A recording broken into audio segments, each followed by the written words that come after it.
Hi there, everybody. Welcome to another episode of the Cloud-Based Mayhem. Hope you're getting into summer here as we roll across the solstice and the longest days of the year, at least in the northern hemisphere. Been some awesome big flights this season, especially over in the Alps, and starting to kick off over here in the Rockies as well. So, yeah, hope you're having some fun. We had a great weekend at the X Lost, a little hike and fly race I run over in Arco, over in the Lost Rivers. It was a blast. Really cool seeing people charge. And heading up to Chelan here shortly for U.S. Nationals, and then got some great stuff planned for the fall in terms of racing with the Red Rocks Wide Open and the Niviak Red Rocks Wide Open now, and also the Global Rescue X Red Rocks. So, yeah, things are good in the flying world, and I hope they're good with you. My guest today is Chandler Papas. He's been a long-time instructor down in Arizona, and he's now splitting his time between Arizona in the winters and up in Rouge, Oregon, up at Applegate in the summers, instructing there. He's maybe one of the most passionate instructors I've ever spoken to, but I've been meaning to get him on the show for a very long time now. He kind of grew up under the mentorship of some proper legends, Dave Prentice and Dixon White and Chris Santacroce and a bunch of others. So he was lucky to walk into flying with a group of very knowledgeable folks, and has taken all that stoke and passion to his own students. So this one, I guess you could say, would be geared at newer pilots. They're just getting into the game. There's just a ton of great advice here from Chandler about how to find a good instructor and how to, how we can multiply those cheap mistakes and learn a ton. And flow state, we get into a whole bunch of topics that are, to me, endlessly fascinating. But I would think this one would be valuable regardless of where you are in your journey and learning. He was a lot of fun to talk to, and some just great takeaways, some great advice here. I think you'll dig it. Enjoy. Cheers. Hey, buddy. It's good to see you on my screen. I wish we were doing this in person, but thanks for saying yes. And I've been meaning to do, I'd say this every time. I know it's a broken record. I've been meaning to do this with you for an awfully long time, but I got an email from one of your students a while back, and I put that in a little folder and said, hey, you got to talk to Chandler. He's got some great stories. He's been teaching down in Arizona forever. And I'm excited to talk to you, man. Welcome. Yeah, thank you. I'm excited to be here, and a little humbled with your list of resumes. I'm glad you called, but I do think there's room for paraglider pilot and instructor who just cares and loves about paragliding, and I'm glad to be here. Yeah, super excited. So thanks again. I got this question that I sometimes like to open with, and people have heard it before, but so imagine you're standing in a bar and somebody walks up next to you and says, hey man, can I buy you a drink? What do you do? How do you answer that question? What do you do? Who are you? Yeah, it's a good one. And it's actually happened, right? I like to say I climb up mountains with a motorless backpackable aircraft. And I run off and I fly up on Mother Nature alone and land softly is the goal. And I've found that I love teaching people to do that. And that's become my passion. And the other work I do, I only do enough to support that and give me time to make sure I keep doing that. Cool. Usually we have jobs that support our addiction, but you've got the job that's the addiction, and the other stuff supports your addiction. That sounds great. Yeah, it works out. And when did you get into it? What was the catalyst? What made you get into the air in the first place? Yeah. So my learning story, actually, I think some people have found interesting.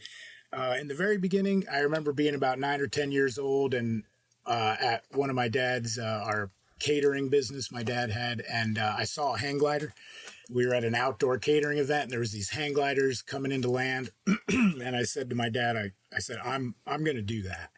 And he said, you probably are, because He was always trying to steer me towards golf and tennis, low impact, lots of money, cute girls, golf, tennis, and so I took up BMX and skateboarding, and had to be defiant kind of thing. But that was the very first thing I remember, and I lost the dream for quite a while. And then when I was around 32, this was around 2000, year 2000. I started to do sailplanes. I didn't know about paragliding or anything, and I started taking some sailplane lessons. And I was up there in the plane with the guy. He's walking me through some stuff, and there was a powered paraglider that we saw in the air. And I said to the instructor, I said, "What's that?" And he said, "Oh, that's a paraglider." And I said, "A what?" He said, "A paraglider." And I said, "Well, he's got a motor." And he said, "Yeah, it's a powered paraglider, but they have non-motorized too." And he's trying to teach me the go through, and I interrupted again, and I said, "So the non-powered, they can't go up or anything, right? They just, what do they run off? How do What are they they doing?" And he said, "No, they run off mountains, and they can thermal just like I'm trying to teach you to do here and talk to you about." And, he kind of kept steering me back towards the lesson. Right. Like, come on back. But it stuck. And so that was about my third or fourth lesson. And when I got home, I researched it. I was living in Phoenix, Arizona. And, there was the Craters with Dixon White at the time. And I didn't take another sailplane lesson. I ended up heading up to Flagstaff to check out the whole paragliding thing. I didn't like the idea of a motor. That's why I like sailplanes. And I hadn't stumbled across it. So I drove up to Flagstaff. And at the time, actually, even before that, my girlfriend at the time said, "Oh, well, my best friend's boyfriend does it, and you should talk to him." So I did, and that was David Prentice, a.k.a. Cuervo. No way. Wow. Oh, yeah. Yeah. And so I started training with Cuervo and got my first wing, a Nova Pharaon. And he was quickly off to the Worlds. I think he was flying on the USA World team at the time. And he took off for Australia, and I had just had done a bunch of kiting and the whole pre-flight and watched a bunch of people fly. And this was up in Flag? We had taken one trip to the crater and just a lot of work in the park kiting in different parks. Yep. And so he took off to Australia, and I was like, I don't want to wait. I want to keep training. And so a couple people had said, "Hey, if you're going to go up there to Craters, don't tell Dixon, you trained with Cuervo, they butt heads and all this kind of stuff." And I was like, "Oh man, whatever." And so I went up to the Craters, and I jumped in with Dixon, and he saw me kiting and said, "Have you done some training before and stuff?" And I said, "Oh, I just, buddy showing me some stuff." And he kept saying, "Are you sure?" Yeah. And on one of the times we were getting out of the truck on top of Miriam Crater, some mutual friends of Cuervo and me that I had met said, "Oh, hey, how's it going, buddy? Are you here with Cuervo?" And Dixon heard that, and I was like, "Oh man." And so he came over and said, "Oh, you haven't done any training with anyone, huh?" And Dixon was a great guy. And so he kind of ran me through the ropes a little bit harder and used me to give high wind kiting demonstrations, and just gave me a very professional hard time about it, and I said, "Yeah, I heard there was friction. I didn't want to, cause any friction." And he said, "That's all right. We're going to keep working with you. Let's do this." And that's back when Marty and Rob and a lot of people were instructing for Dixon at the Craters. Yeah. And so it started with Cuervo, and I ended up working with Dixon. And then the crazy thing that happened is, he was giving me a hard time about that whole thing. And I said, "Hey, I completed everything for P2. And he'd say, "Well, come back and keep helping me. I'll give it to you next, weekend or whatever," just giving me a hard time. And I would say, "Hey, I need to fly South Mountain in Phoenix." And okay, I'll give it to you. And he had a heart attack and passed away. Whoa. Yeah. Jeez, right? Man, you're taking me way back there. I mean, of course, yeah. Wow. Yeah, he has a heart attack. And by that time, I'd gotten to know him. I was in his backyard, and he was, as you know, an interesting person. He was in the circus for years, and had tight ropes in his backyard and all that stuff. And everybody said, "Well, you should just ask Marty or Rob or one of the guys at the funeral reception," because I was going, and I just felt weird about it. I don't know, a time and place. I was like, I should have. It was a very casual, reception. And I said, I didn't want to do it. So then I said, I need to get my P2. So I call up Cloud9 and I said, the one thing to instructors that you don't say, I said, it was Steve Mayer, answers the phone. And I said, hey, listen, I already have the P2 skills. I really just need somebody to sign me off, Right. and yeah, yeah. Yeah, right. And now I know why we don't do that. And he says, look, you got to come up here and do the program like everybody else. I don't know you. You need to get your butt up here and do the deal. So I said, oh, okay. So now I'm, I drive up to Salt Lake City and I go there and I'm kiting like, really well. And he says, oh, you know what? I'm going to use you as a high wind kiting demonstrator for my students. You're doing great, and I'm like, here we go again. And so I met Steve and his instructors, and it was amazing, right? So I got my P2 finally up there with him, got to know Point of the Mountain really well. And, the benefit of that little bit more money, because everybody was cool and they all worked with me, was that I received instruction from probably 5 incredible qualified instructors. I was just going to say, this one. is extraordinary that the people you've got, the touchstones here you had. I mean, Prentice and Dixon and Mayer. I mean, God, dude. Yeah. Nice start.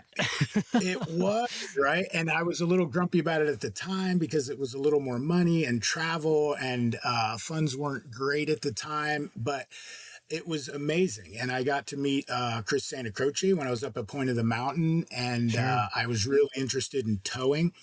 And so I jumped in. I was really active at the time. And so it worked out great because of how things happened. I had, a total of 5 or 6 of just world-class instructors. And I'm still a big believer today in qualified schools getting along with each other, working together, swapping students, talking syllabus, and just saying, hey, you got your P2 with me, but it's worth its weight in gold and time and money to just, continuing ed, as we all talk about a lot. And you have on your show, with Caliph is one of the podcasts I remember. There's this, P2 type of, I'm out of the nest and we have some work to do there to kind of time, right? Yeah. You got your rating. See you later. Yeah. And it's the Western US too, right? It's not just in other countries where it's a bit more P2 friendly. We have this in a lot of sites that the weather goes from P2 to P4 type of thing. And instantly. Chasing the P2 weather is a topic that's, needs to be continued to talk about and trying to fill that gap. And so I loved it. It was great. And I ended up, I had family in Driggs, Idaho. So I ended up immediately meeting the Wyoming crew and Matty Combs. And as soon as I saw towing, I just became in love with it. I just don't know what it was exactly, but I just thought it was the most interesting, incredible thing that they were doing. When I first saw it, I said, this is amazing. Like, this is unbelievable. And it scared me. It definitely made me, look around and go, whoa, there has to be a lot that could go wrong here. But I fell in love with towing and I still love it today. And, so that's how it started for me. And I'm thankful that it went how it did, because I'm a big believer in continuing ed and working with different instructors, because we're not perfect. We have gaps, and you can get some gaps filled somewhere else. And it's very site specific, right? Mm-hmm. Like, you're going to learn based off the sites you're learning at, which are entirely different, especially in the US. So to just learn at one site, I trained and lived in Hawaii for a while. And I mean, high wind kiting, we're going to get you there efficiently and good. There's trade winds blowing on the windward side of the island. There's grass parks. I mean, we're having contests standing on coconuts with students in 12 hours, 6 to 12 hours of training. We're getting you there. But thermals, are a whole nother story, and finding them over there is different. And so you train at the craters in northern Arizona, It's high altitude desert in a sense, and you're training on volcanic eruptions. And we shut students down at 9:30 in Yeah. the morning because the Just thermals gets are starting ripping. to. Yeah, so it's very site specific, and I can't stress enough to people like, hey, go here and pay an instructor for a couple days training. Don't, there's this yearning to get the P2 done. Like, I just want to Mm-hmm. get that P2 and then I'm good. And then I work a lot to say, hey, that's, Mother Nature doesn't care what your rating card says kind of thing. And you have a lot to learn and you want to get to other sites with other instructors and pay them a couple day fees and let them know you're coming ahead of time and get them to know your logbook and train at different sites. Mm-hmm. Super crucial. So, but I trailed off there. But yeah, that's how I got into it. And I'm thankful for all the instructors and everything along the way. It turned out to be the best thing that could have happened. I'm always similar to you. I just got the wing I got to get taken under was, in retrospect, it was awesome. It was Farrell and Santa out at the point, and my Mm. when I had a buddy that lived up at the base of Tiger Mountain up in Washington. That was, I watched them fly for 15 years, and it just looked. I didn't get it. I didn't understand. I just thought they just boated around and landed. I didn't understand XC. I didn't, just like you. I'd seen it, and I didn't really get it. I thought it just looked slow and boring. I was a ski racer and addicted to speed and risk, and I didn't realize it was risky even. But then I started hearing stories about, oh, so and so died or so and so got hurt, and whoa, and I, it was never the equipment; it was bad decisions. And I thought, well, I'm a king of bad decisions. Maybe this isn't my sport.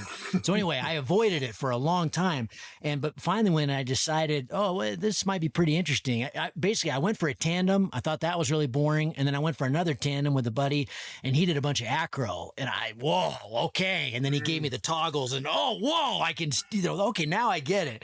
And my buddy took me out down to the point. And so really kind of in retrospect, it was because I had a buddy and he'd been taught by Santa. And so I get to have great instruction. But for those people who are listening, how do you don't know what you don't know. How do you find the right school? How do you find the right instructor? And, obviously we can be specific because we're talking and we know Santa and the point and we know all these places you're talking about, but a lot of people listening are over in Europe. How do you find the right guy or girl to teach you? How do you find the right spot? What do you look for? Yeah, another another great discussion and topic, right? So not all instructors work with all students and not all students work for all instructors. And the Sure. tricky part, I think the tricky part in the US is as we're growing the sport, there's a lot of travel involved. There's a lot of commitment and there's a lot of that going on, right? Because even to get to a school, any school, a lot of people in the US have some serious travel involved. And then Yep. there's more travel if you're going to look at another one. So, I think really committing to it and getting on the phone and researching and talking to people.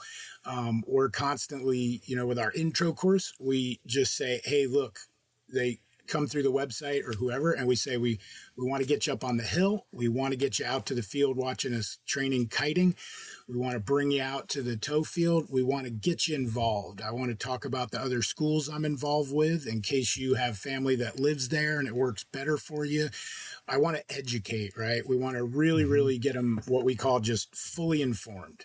And as far as picking a school, it's hard for people here. They only have so many choices, and if that school's not a fit, let's say, they're locked in, right? They're in there, and people don't have the resources or the funding. So we could probably do a lot of work and some help there on getting that more organized in the U.S. thing. And USHPA does some work there. They have listed websites for all the schools in the area, but it's tricky. And so I would say interview and commit. Really commit. Like, this is going to take some time and some money, but I want to make sure I check them out and I talk to some of their students and I get a really good feeling about things and that I'm not pressured to jump in with a deposit or something like that.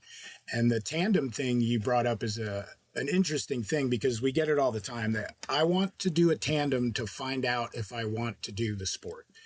And that's what they say. And I generally say, look, if we do a tandem, you're going to land and want to do the sport more than before you did it. You're kind of an exception to the case there. You were a bit more extreme and it felt a little boring, but most people do that tandem and they're like, oh my God, it was more peaceful than I thought. It was smooth. That was great. And I say, but the real kicker, what you want to do is get fully informed. I want you to know the actual cost.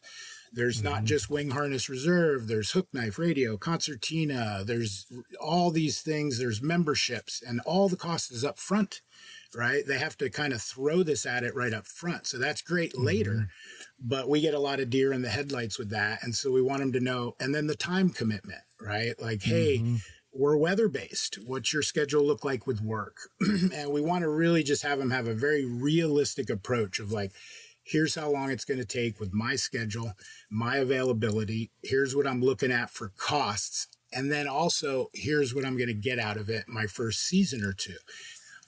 My instructor, Will, and a lot of the instructors that have worked me over the year, they're like, you're a horrible salesman. You're talking people out of this sport. You know, you need to talk about the good stuff. So I've integrated more of the, but when you get there, you're going to be thermaling to cloud base.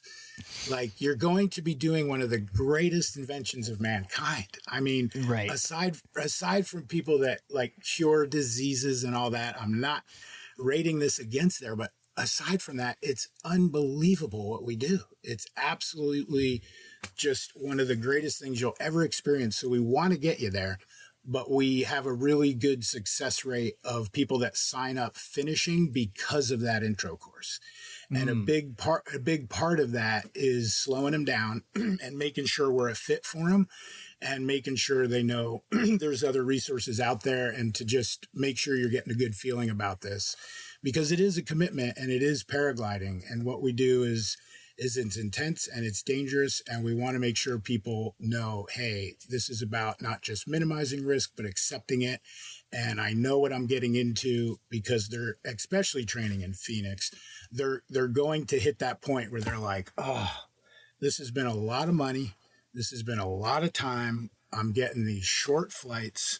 It's a lot of dust and it's a lot for this small reward, right? They're not seeing it. It's hard to catch the bug in the beginning, right? Are you towing for training down there or are you lobbing off hills? We're doing both, but primarily towing. We we do primarily towing and we do a lot of it and we have great success out there and we absolutely love it. And that equals more time. That equals a little more money. That equals a surface tow rating, which is a whole thing in itself. So there's even a bit more there. So they're hit with all this at first. And I think that's super crucial. But back to the question of picking an instructor, I kind of tell a story about when I learned to surf real quick in Hawaii. I went to an instructor. He was a guy that was born there on the island. And he said, hey, we're going to, come down here and lay on the board, practice hopping up on it. And, oh, you've skateboarded before, let's get you out there. And he got me in some small waves and I learned, and it was a good lesson. But I wanted to learn with this other instructor I had seen taking her time, kind of sitting on the beach. I just had a feeling. And so I went to her and I said, hey, I'd like to train with you. And she said, I really just train women and blah, blah, blah. But I was persistent enough. And I said, hey, I'd really like to get a lesson with you. And she said, okay, be here at 6 a.m. tomorrow on this beach. So I was there and she came over and she said, I want you to just watch the ocean sitting here and just watch it for 20 to 30 minutes and I'll be back. And I said, okay. Love it. So I watched the waves. I watched the wind. I watched where the surfers were paddling out. And she came back and she sat next to me and she said, okay, what did you see? And I said, well, I saw that the waves are bigger here, here, and here. And they come in from the left, the right, or the middle. And the wind is doing this. And these guys seem to have an easier time paddling out here. And we sat there for an hour and she basically taught me etiquette. She said, yep, you see how they're paddling out there and that's getting in the way of them. And do you see how he turned his board sideways when that surfer was coming? You never do that. And then she taught me about the wind lines. My eyes actually saw things I wasn't seeing. She taught me about the timing of the waves. She taught me a lot of stuff. And then she said, okay, that's today's lesson. And I suggest you do a lot of sitting and watching until I see you again. It is. And I took it very much to heart, and I try to apply that. And what I realized she was doing is it's more about this creating the atmosphere for people to learn in than it is teaching. Right. And I was reading a book of Einstein's letters, oddly enough. And that's what he said. He said, we create an atmosphere for people to learn in more than we teach. And I just took that to heart, and it was really good for me. And I tell that story to people because if you're getting that feeling from me, we're a fit and we can work together, but I'm going to slow down here, and we're going to take things a certain way. And if you want to just, do a quicker course or something, I can recommend schools, and that's great. And you can work with them and then come back and work with me or whatever. But I want to make sure you know that there's more to this than just getting your P2 and getting out there on your own. So have a good talk with the instructor and make sure things are a fit, because I'm not a fit for everybody, and that's okay. Some people would have been better with the first instructor, and they could go on to be world-class surfers. That's fine. There's nothing wrong or right with the different methods. The one thing I learned from learning from all the different instructors paragliding with me is they all had very different styles, but they were all going to the same goal.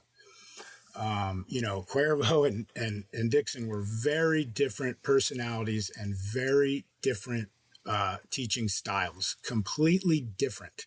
But they both cared about paragliding passionately. They cared about you as a student, and they were trying to get you to feel that glider and understand what's going on, and get you to a place where when you left them, they felt good about, like, okay, he understands his decision making related to the weather and everything that we teach. So there's different styles, and if you can afford to, go to different schools and talk to the instructors and talk to their students and take your time with that decision.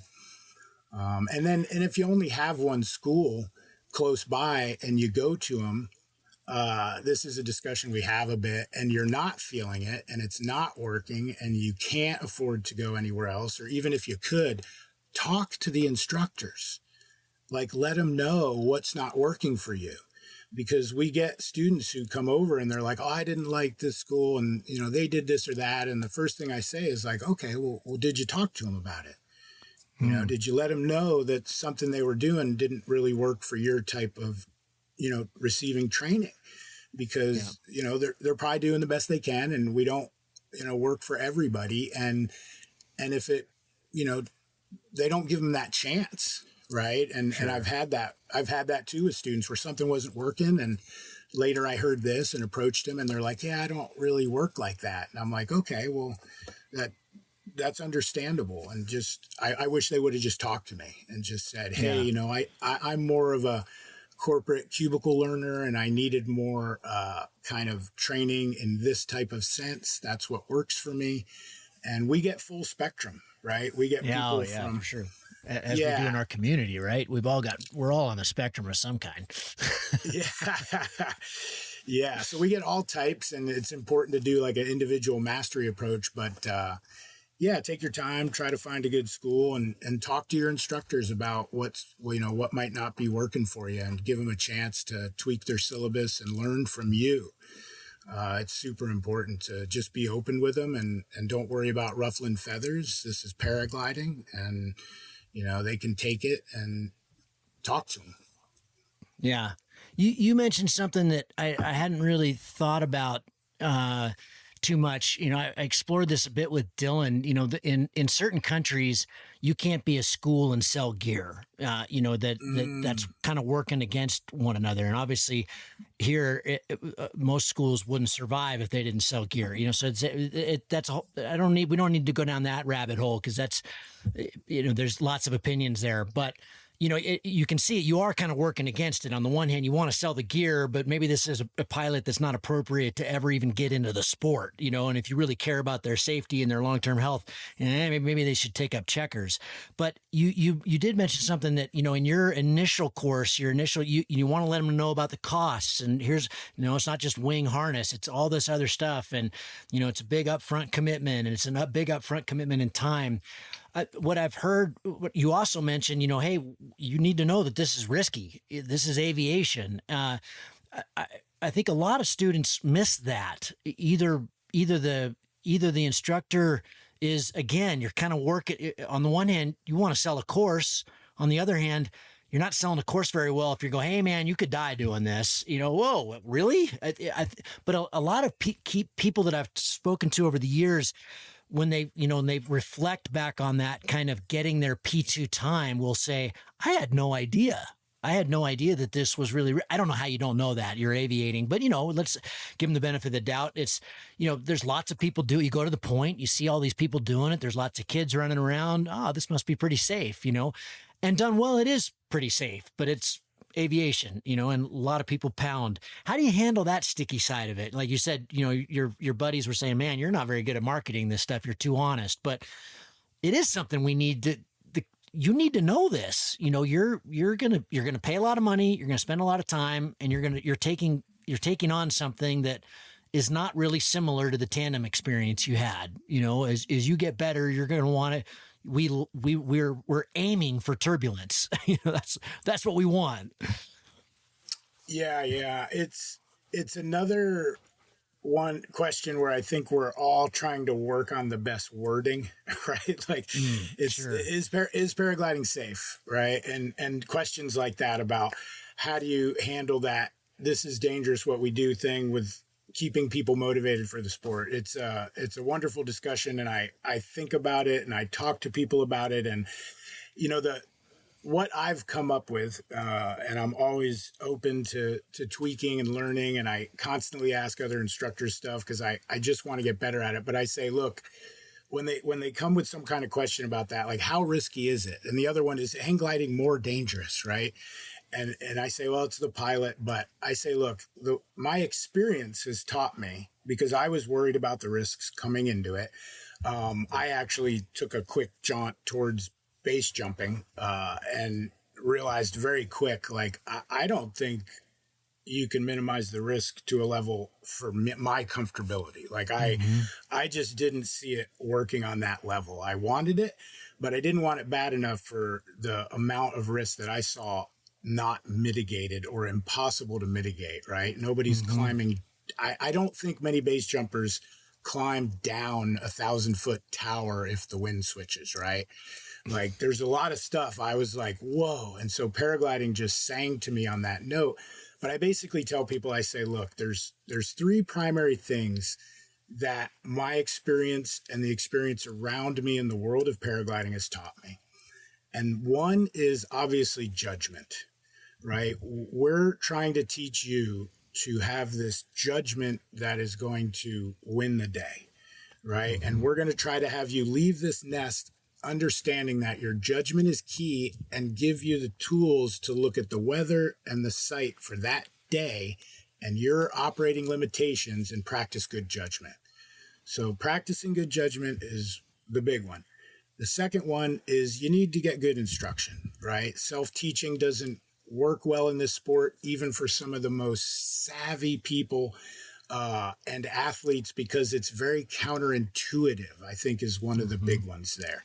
And so you need good quality instruction, and you need to remember it, and you need to continue the education, right? So you have judgment, you have instruction and continuing ed, and then you have equipment. You need to have good equipment, current equipment, and you need to keep up on it, right? You have to do the stuff that your glider's in trim, it inside out, it's part of you. You have to be that pilot. You got to be into your equipment, and that little thing that's bugging you, flapping on your harness or flight deck, lose it. Build a simulator, get into it, right? And I've found that along with community and being in the middle of the flock, When we have those things in order and we're current with them, we can usually survive the curveballs that are going to come. Mother Nature's going to throw a curveball. You're not going to have fueled up enough one day. You're going to make some mistakes up there. Things happen. We are throwing ourselves into the heart of Mother Nature, and you can usually navigate those curveballs well if those three things are in order.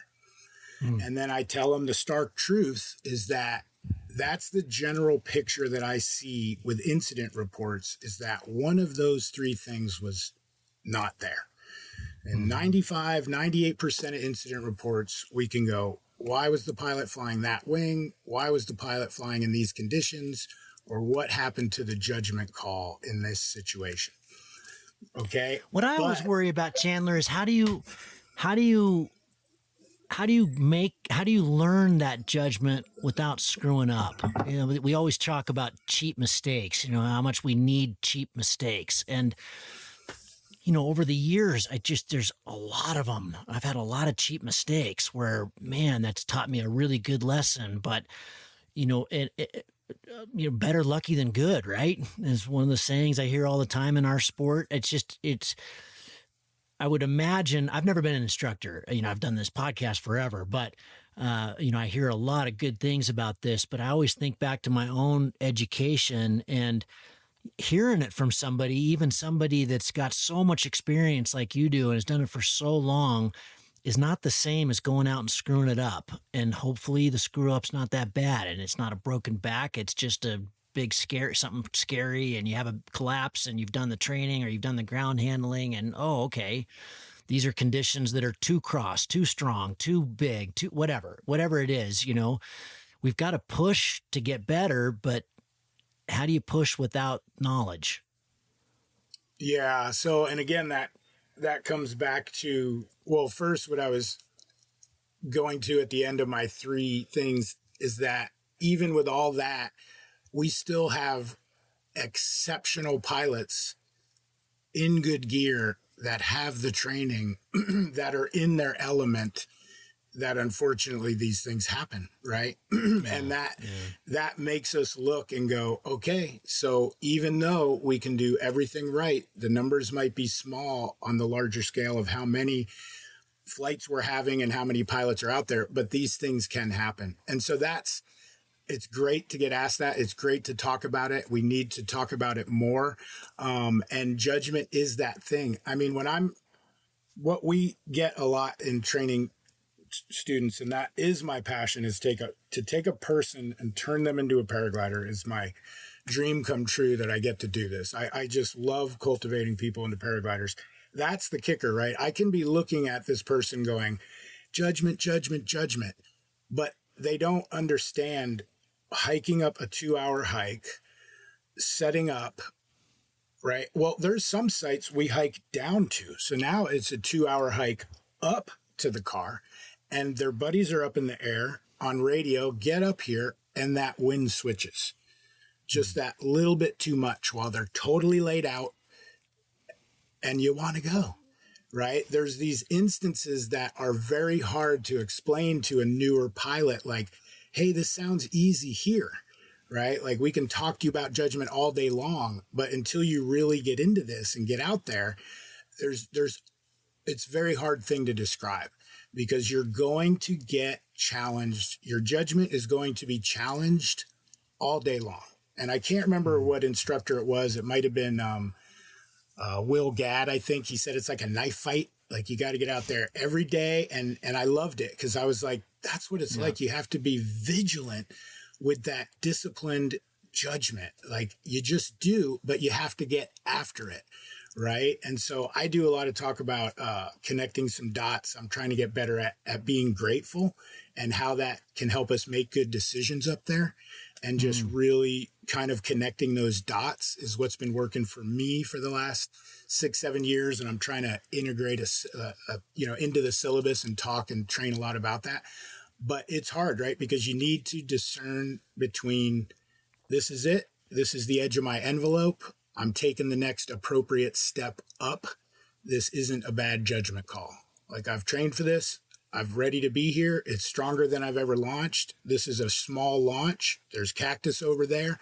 It's unforgiving to my left and right, but this is where I'm at and this is what I'm doing. And okay, I'm stepping out of my britches here and I need to be the driver for the day. It's a tricky thing to individually, everybody has their own place, right? Everybody's at a different spot. And the big thing here is they get their P2s and we want and need more mentorship, right? We want them in the middle of the flock. So there's people that know you and can go, man, you maybe should have been here an hour ago, Billy. Like, Yeah, you're pushing it a little bit. Yeah. Yeah. So the flock, being in the middle of the flock is huge, and community is huge for that. But I think a big part of that I try to do is we have like 4 logbooks. We say, look, you need 4 logbooks. You need a logbook for that you do online, which they're great. What these online logbooks now are just unbelievable. What they do, and breaking it into phases and Google Earth. They're incredible, great learning tools. And then we want you to have another logbook about what you did right, what you want to work on, right? Oh, I'm doing really good at keeping my eyes up, looking at my spot, crosswind not getting me, tune that in, feel good about it, checking the wing good, turning with more authority, write down what you did good, what you feel great about today, and write down what you want to work on.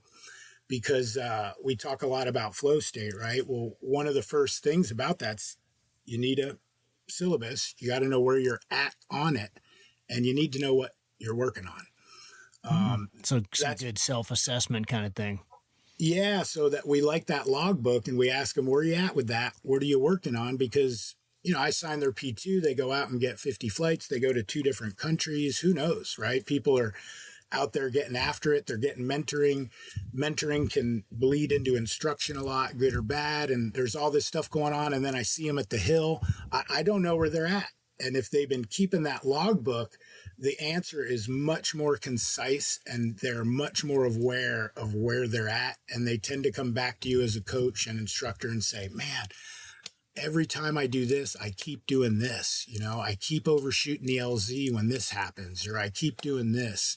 And we have something to work with because they've been logbooking it, they've been thinking about it, and they're a little more focused, and that helps a lot. So I'd say the logbook and being more detail orientated with that logbook too is critical.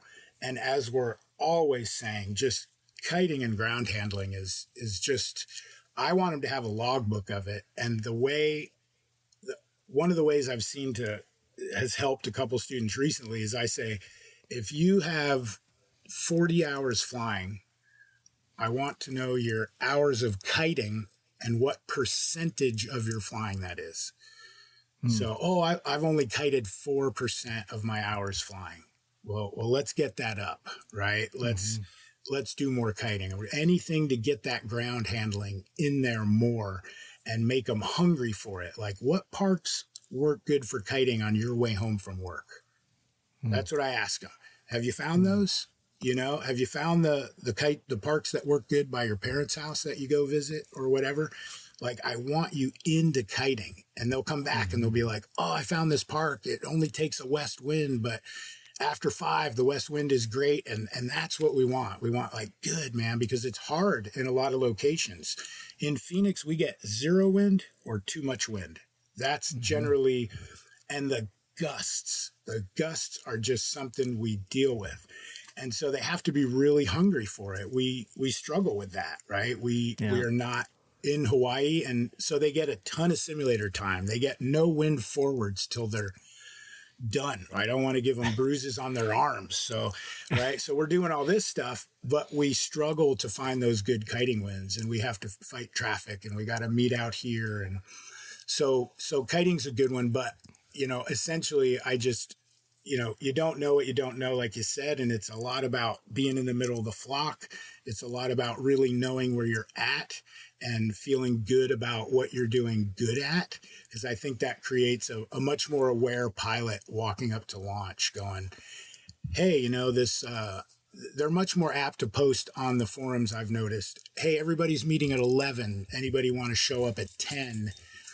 I'd like to get there a little early in case it picks up and get off the hill earlier. Right. So, but it's a tricky one. That's a great question, and it's tricky. And I think the more we just get them into knowing exactly where they're at with their skills and their logbooks and what they're working on, what they're doing good at, they're more prone to walk up to a launch and be like, man, I'm still having a real hard time letting this new hot bee overshoot me.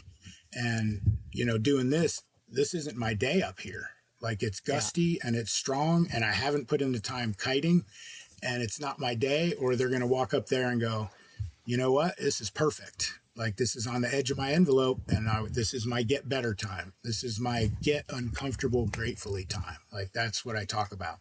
If you're still stoked up there, you got some nervousness, you got some butterflies, new sight, pretty handsome pilots watching you, whatever. We all deal with this stuff going on. But in general, you're like, I got this. Like, I'm supposed to be here because you went through your checklists and you're like, yep, this is my next level, but I've worked up to this, and there's no red flag in my logbook going, hey man, this is a prime example of what you haven't been doing well. And you need about 7 miles an hour less. They're more apt to notice it and just be aware that, hey, I'm taking too big a jump here, Yeah. I like this thought about, having more gratitude. It made me think, when you said that, it made me think to Armish with the Skywalk. When I had him on the show, he's kind of a flatlands expert, and he's actually one of the chapters in my book. And on a decent day, he'll send these huge flights, and it's up in the German flatlands. There's lots of airspace. It's pretty complicated in the whole thing. And he mentioned that, I'm always the first one off the hill. And I said, well, if you're always the first one off the hill, that must lead to, also a lot of bombing out. And he said, oh yeah, I do it all the time. I bomb out all the time because I want the most part of the day. And so I'm taking off when it's super weak. And sometimes I'm too early, 10 minutes too early, half an hour, whatever it is. And I said, man, that must really bum you out. And he goes, why would that bum me out? I don't know. You've missed a really good day of flying. No, I haven't missed anything. I flew, I landed, I'm safe. I got a lot to celebrate, and it really changed my mindset. It just, yeah, man, celebrate the little stuff. And I run these hike and fly races, and I'm always trying to just, hey, we need to celebrate walking down. I hate walking down more than anybody. I've had 9 knee surgeries. I've got no cartilage in either one of my knees. The 4X Alps. It's just, I do not walk down, because it hurts. It's painful to walk down, but we've got to celebrate those times because, what have you missed? Nothing. A lifetime of flying. You can go flying tomorrow, whereas if you choose that one day, I'm not too sure about this to fly, that might be it, So I think this, having this gratitude mindset is great. I like that because that needs to be celebrated, I guess is what I'm saying. It really does. And I gave a little talk at this recent Rat Route event at it, and I felt it was a little rough and whatnot, but I got such great feedback about it. And I have a thing where I say safety second, and it kind of catches people's attention, right? Because they're like, we do so much talking about safety right? First. Right. And we do so much talking about it. And there's obviously heartfelt work that the instructors and community are doing we just want this to be less incidents and more soft landings. Right. And so we're talking about it. We do all this work. And after a while, I did feel the need, okay, I need to do my part and go a little deeper into this. Like what causes me, and I'm pretty experience-based, I don't want to teach much that I haven't done and experienced. What do I do, right? And so what I know about paragliding is that I had snowboarded and I had skied and I had wakeboarded, religiously, like committed my life to doing these sports because I loved them so much. And just what I got from them brought such gratitude and appreciation for the earth and this life and everything about it. I loved them. But when I paraglided and I thermaled with a golden eagle this one time, I had goosebumps from the bottom of my toes to the tip of my head. And I remember flying back towards where I took off. This was up at the craters.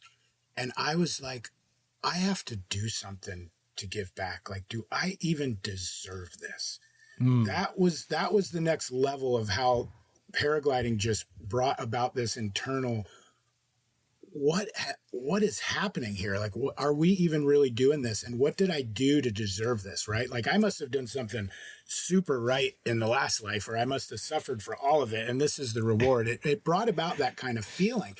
So I just realized, and so I do today. I went back and I do volunteer stuff, and I keep a lot of it separate from paragliding, and I try to do a lot in paragliding.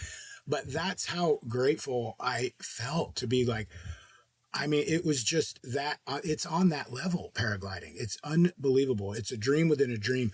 So I realized that I would ask myself, why do I paraglide?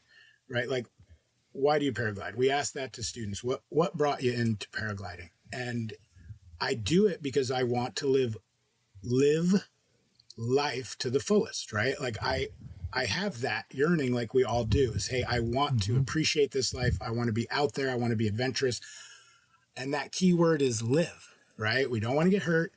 We don't want to do this stuff. We want this to be a great experience, right? And then that line starts getting crossed in that drive to live life to the fullest, right? We start going to these extremes, and it's very hard to minimize risk, and we all make mistakes, and Mother Nature's doing its thing.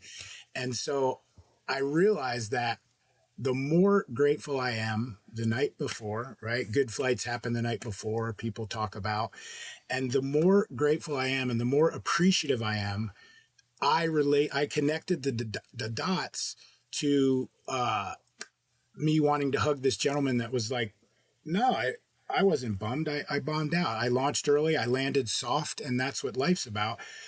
I was making better decisions. And I was very selfish. Paragliding at first, I would do Cuervo's, unsanctioned tow comps, and I had my buddies that really burned me up when they flew further than me, and I would pick up my rucksack and throw it on the ground and kick dust. That damn ego. Yeah, and ego can be, it can be good and it can be bad, right? But I went through that stage, and I look back on it like, this is ridiculous.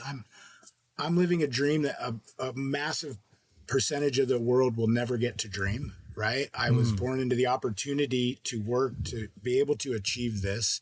And this is ridiculous, right? Now, I'm not going to take away the moment of kicking dirt from anybody. We're allowed to be competitive. We're allowed to have that moment. It's like I talk about speed bar and things. I say, look, you need to be careful. You need to do this. I don't want to take away that glass off flight or that time when you're ready to go full bar, right? I'm not telling you not to be the best acro or competition pilot in the world. This does not go against that. But if you read books from professional athletes, a lot of them talk about the gratitude. Althea Gibson was a Black woman who crossed the lines in tennis and golf. She broke the barriers, and she was a professional in both those sports at a time when crossing those lines was extremely challenging. And she had a quote that said, no matter where you got, somebody helped you get there, right? Like things like that. And these books I read, these professionals. So I dove into that world, and there's a lot of it. There's a lot of them that say the gratitude is what makes me appreciate the journey. The gratitude is what keeps me striving. My humbleness and appreciation for all that I have is the only reason I win, right? Like there's all these things that I found diving into that world. So I've been working on putting something together, and I've just been looking at my own life and trying to be more appreciative and grateful and get back to that feeling with that golden eagle and the things I do to make sure I deserve this dream that we get to live. And it turns out I'm making better decisions up there. Right. I'm not going to push it. I'm not going to push it by the power line. I'm not going to just run that ridge that little bit more. I'm just up there. And then half the time it turns out I do what I teach. I teach all day long in Colombia and these places. Look, don't scratch the hill. Take your altitude and go out. And then you'll have the altitude to get the thermal. If you play around in here, you're flying a thermal site like a ridge soaring site, and you're going to end up out there too low anyway if you don't get whacked all day long. And we all tend to do it. It's just going to creep in on a lot of us, right? We're not all these guru pilots that we watch and just kind of naturally have some things or work for them in a way we don't know how they get there. It happens, and we lose that. And the one I use a lot is comfortability at your home site. We all get really comfortable at our home flying site because we fly it a lot and we're super comfortable and, oh, it's early spring, it's pretty mellow. And we do stuff we wouldn't do, right? The talk about competitions. It's like, hey, if you don't have the mindset to fly your own game and you're going to start doing crazy stuff just to make that waypoint, or to make goal, this might not be the world for you. You got to, fly your game. You got to get after it. You got to be good, but you got to get good before you get fast. And you need to follow the kind of, the syllabus here, because if you're the type that just, oh, well, they're going, I'm going, and it's not your time to go, people get in trouble, right? So the gratitude thing to me is I started connecting those dots. And then recently I had one of my worst landings that I've had, the third worst landing I've had. I didn't get hurt, but what I ended up having to deal with was the third worst landing I've ever had. And I was incredibly stoked flying that day. We had a Northern Arizona crew.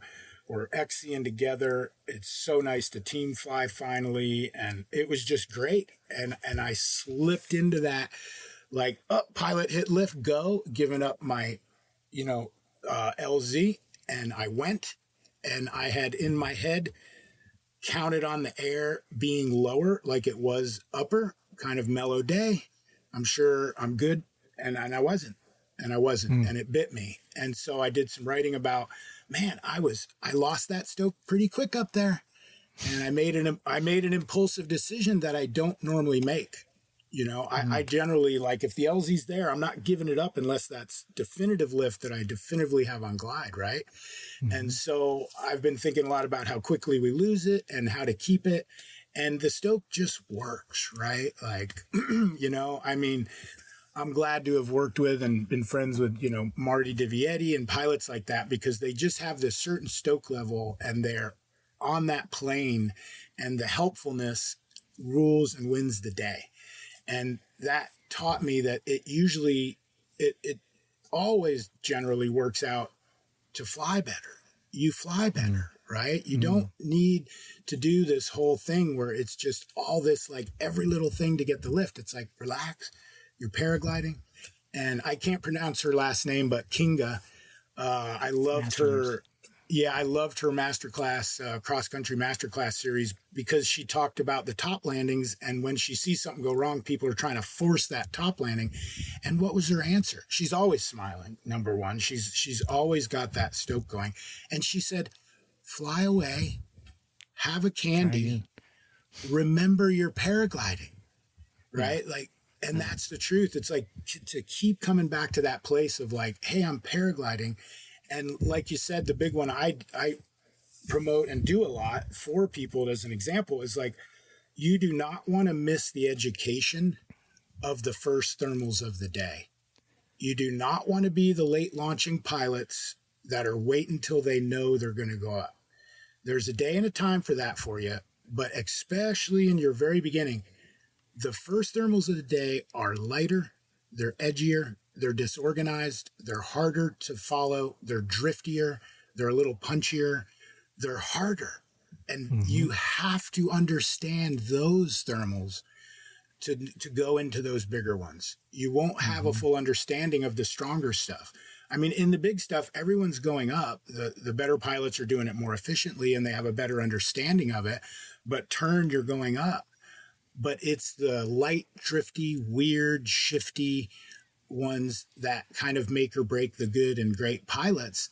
And what I've found worked for me since the very beginning is having fun in them. Just if I'm getting frustrated, if I'm like, and somebody's blasting up in one over there and I'm in an area where I just have to work this minimum sync thing and figure out what it's doing, I love that stuff. I love it. And if I'm not, that's my red flag. Like, if I'm getting frustrated and I'm like, whoa. I'm paragliding here. I'm in a harness and I'm in the air. This is what I dreamed of doing the last 3 days, right? Like, I've been wanting to get here and now I'm getting frustrated, right? And so I keep a little, I do different things on my flight deck, but in one of those tow competitions I was in, I looked over to a friend of mine, Dave, and he had a picture of his wife and child on his flight deck. And that was a game changer for me. And I looked at him and I went, that's a good idea. And he goes, yeah, it keeps me in check. That's and I great. loved it.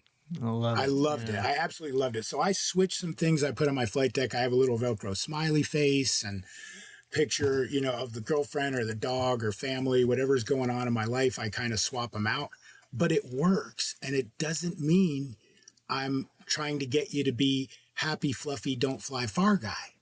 This works to have you excel and become as good as you want in this sport. The greatest athletes in the world do the same thing, right? They want to hold on to that spirit of this is what I've dreamed of doing. This is me living life at the fullest, and I'm out here falling out of flow state. I'm out here getting frustrated. Yeah, I have found too that it really this sounds too easy, but it actually is easy. It's just throw the switch. Jeff Shapiro always talks about the irrational fear that we have between our ears, and you've just got to go. This is what I came for. We want the turbulence. That's what makes us go up. I'm in. I want this. The deviating stoke. It's just that's all. Sometimes that's all I need, especially in the spring. I'm a little bit rusty. I'm more, I'm not feeling very current. I haven't done a comp since January in Valle or whatever. And, I gotta, whoa, instead of, whoa, this is scary. Well, wait a minute. No, this is why I'm here. I want this. And then boom, and you're in, and flow state comes back, and then it's all okay. And that's not to say we don't need to listen to your real inputs and scary stuff, and fear is great. But you mentioned the podcast I just did with Brett and the NBA coach, and fear keeps us alive. This is a good thing, but it really is sometimes just as easy as turning on a light switch. You just reach over, change your attitude, boom, you're in, you're good. Yeah, I love it. This discussion, I feel like we need to keep getting it out there in the world. And it is an instructor's role. It gets very challenging at times to not be the downer that they're taking you as I'm not propelling you forward, right? There's this discernment between ground suck fear and intuition, right? Like that's what I talk about. Yeah, right. It's like, and they'll say, I'm extra conservative and I do this and that. And and I say, well, number one, you're paragliding. So let's lose this, your conservative thing, right? Like, let's throw that out the window and let's look swimming. Let's look at the fact that you're here, you're doing this, and let's make sure you're not missing good days because you're talking to yourself on the ground out of fears that you came today for, right? Like we want you to get in there. We want you to get up there. And I think a lot of the basics of that are the more simple I can make them. I do how you feeling today, 1 to 10. Like professional athletes use that. And, they'll be like, I'm like a 9. I feel great. And I say, well, why not a 10? And they go, well, I don't know. Naturally, they just don't want to say 10. And I'm like, you're showing up to paraglide. You've done the work. You got your gear dialed in, man. We're going up to the hill. The weather looks good. Like, okay, a 10. And I go, awesome. Let's get up there and let's do this. And then, the fears come. And it's like, well, is that intuition telling you there's something going wrong? Or is it, the fear trying to talk you out of a good day of flying? Like, because we need to think about that. And that's what flow state's all about, right? That the user illusion, right? Flying Rags for Glory was a book I still held on to. I love that book. And he talks about that. And it's true. It's like, we think we're doing all this stuff when we just need to get out of the way. And so as from an instructor's point of view, there's a dance there. There's this constant, we don't really know their mindset as much as we think we do. The student that we think we need to rein back, we end up needing to kind of push out of the nest, and the student that we think we need to push out of the neck, we're reining back. And so it's hard to really tell where they're at, no matter how close we think we are with them. And we're playing this dance of like, get out there and get into it, but just know that's your time.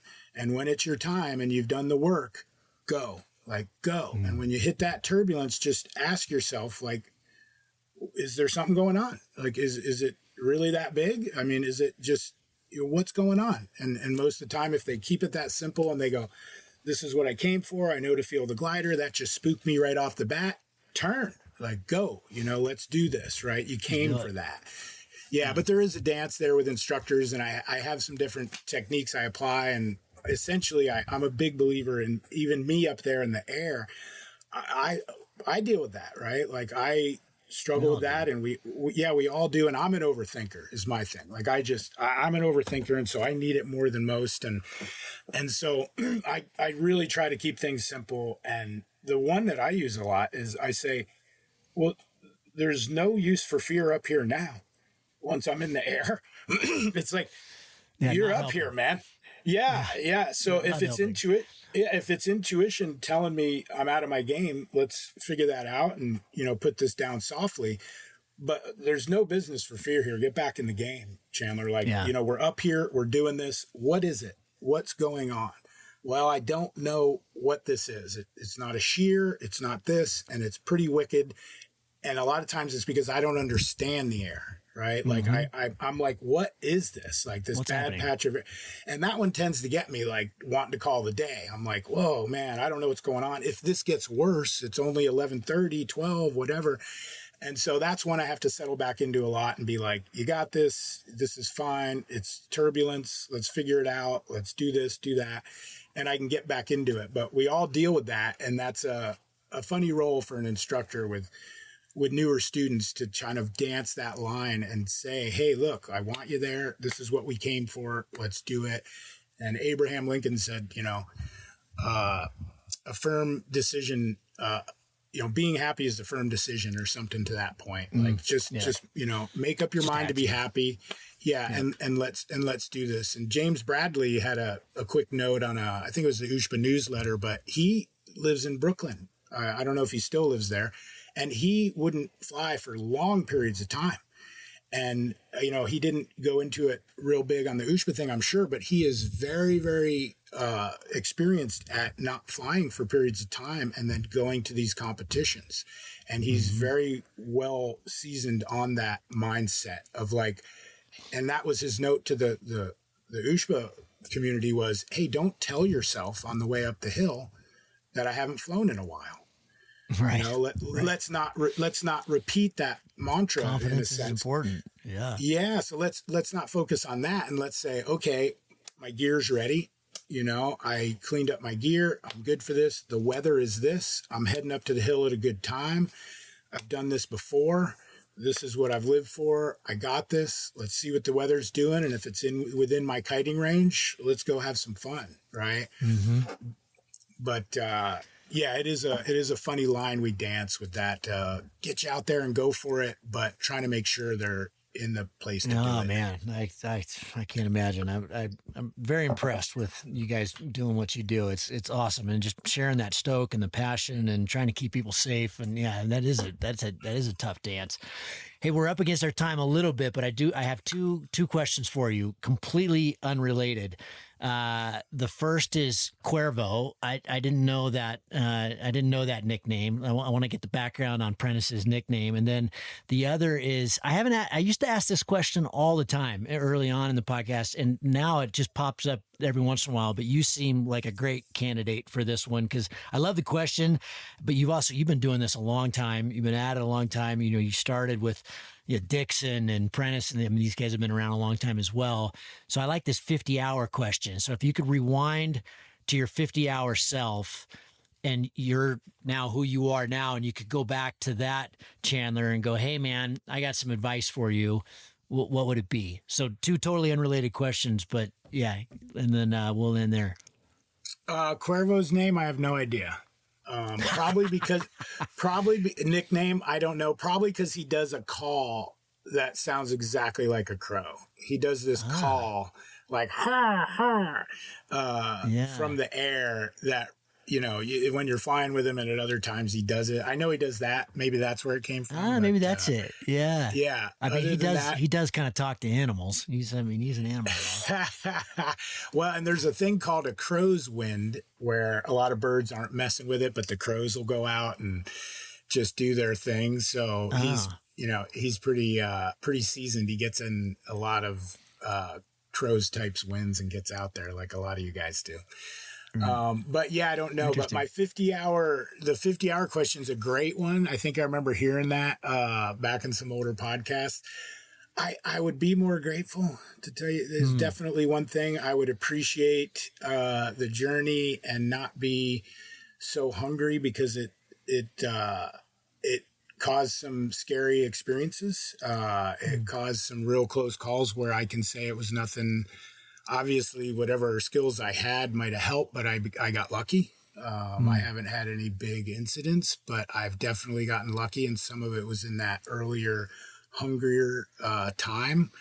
And even a little further past that, I've thrown reserves over water at sieves is one thing, but I did throw once out in the wild, and that was just cockiness. It was cockiness on speed bar. It was being upset at the local club with some politics. I was officer and president for many years, and I took that up there with me. And you can't fly it. You can't fly it right. Right. Like you can't, me and my girlfriend got in an argument, I'm going flying. It's not a good recipe, to make things better. So I did a lot of trying to fly it right with what was going on, and it didn't work out well, and I got lucky. So I would definitely say being more grateful and more appreciative, and just, really slowing down and knowing that you got to get good before you get fast, and to really appreciate the journey, and to add more to the community and the stoke, is really connecting that dot for how it'll make me fly better. Because I didn't see that. It was just the skills and the techniques. And Dustin Martin was, they was all hang gliders when I started. There were 2 paragliders, and I was kind of the wind dummy for hang gliders. And so I got beat up out there a lot. I was trying to do things that were out of my britches, and I had scary things happen. And then it would take that to step me back. It would take these really close calls. Cheap mistakes, Yeah. And so I didn't need to go through that. I could have been up there earlier, and I could have just, had a different mindset of like, I don't need to go about it like this, and I need to get in a better place before flying.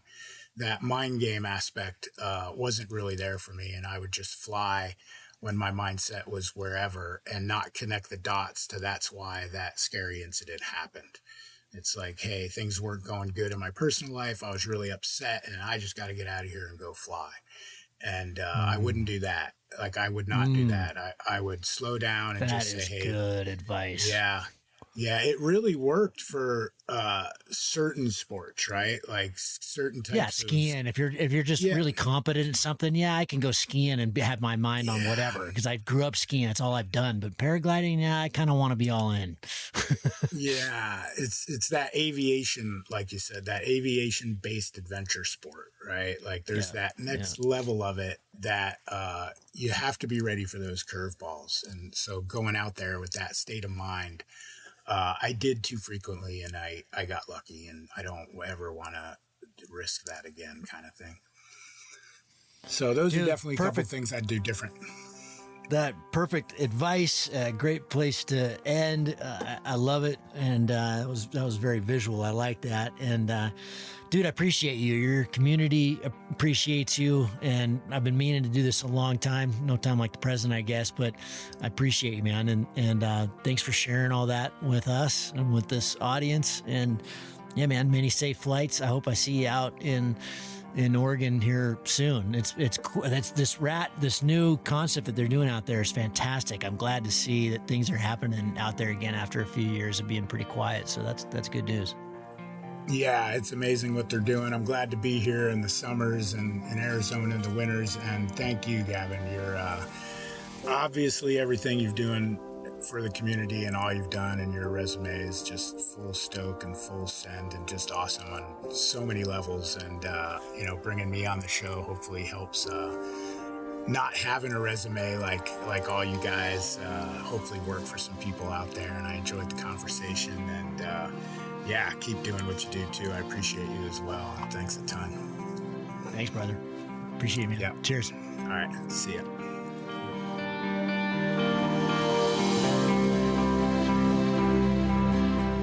If you find that Cloud-Based Mayhem valuable, you can support it in a lot of different ways, all of them incredibly important to keep this show going. You can give us a rating on whatever platform you listen to. You can blog about it on your website or share it on social media.